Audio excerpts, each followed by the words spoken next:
Hozir ko'rsatadigan uyimni proyekti avtorskiy proyekt bo'ladi. Bu uyimiz Mirzo Ulug'bek tumanida Alisher Obodda joylashgan bo'ladi.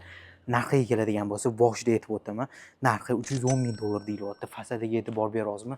To'g'risi aytaman, haqiqatda eng chiroyli fasadlardan biri qilib ketilgan, qaranglar. Yuringlar, endi sizlarga birin-ketin ko'rsatib o'taman. Yuring. Bu uyimizning darvozxonasi bo'ladi. Darvozxonasiga kiraverishini qaranglar. Bitta mashina qo'yib qo'yasizda, butga mundoq qarasanglar, yashil hudud kutib oladi sizni. Yashil hududini qarasanglar, haqiqatda chiroyli qilib ketilgan. Fasadiga e'tibor berasizmi, akam? To'g'risi aytaman, hozirdan like bosib qo'ying. To'g'risi bu uyga ishqim ketdi. Yuringlar, qisqacha ko'rsatib o'tamiz. Shuni eshikni ochamizda.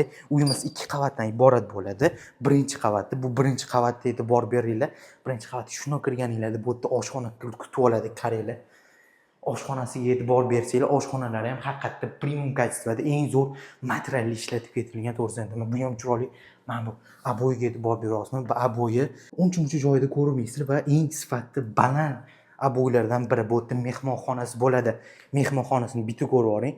Ko'ryapsizmi? Aboylariga e'tibor beringlar. Emulsiyalari haqiqatda zamonaviy, eng zo'r mahsulotlar ishlatib ketilgan. Bu yerda birinchi qavatda sanuzul qilingan, gazsoy sanuzulini ko'ringlar. Remontni haqiqatda chiroyli qilib ketishgan. Bu yerda ota-onalar uchun yotoqxona qilib qo'yilgan. O'zini sanuzullari bilan yuring. Mana bu o'zini sanuzuli. Mana sanuzulini ko'rsangiz borib, to'g'ri aytaman, remontni haqiqatda chiroyli qilib ko'ryapsizmi? Endi hozir sizlarga qisqacha ikkinchi qavatini ko'rsatib o'tamiz. Ikkinchi qavatga chiqamiz. Hozir sizlarga qisqacha mana bu xonasini ko'rsatib o'tamiz. Bu xonasiga e'tibor beringlar. Bu yerda Rossiya, Ispaniyadan ikkita qilib ketilgan. Bu degani nima? Masalan, katta farzandinglar bo'lsa, shu yerda joylashtirib qo'ysanglar bo'ladi. Nima uchun aytayotganimni, bu yerda o'zini sanuzuli qilib ketilgan. Sanuzulning remontiga e'tibor bersanglar, to'g'risini aytaman, bir ham ana sviji deydi-yu. Qo'pol qilib aytganda, xuddi shunaqa remontlardan biri bo'ladi. Bunaqa remontni uncha joyda ko'rmagansiz.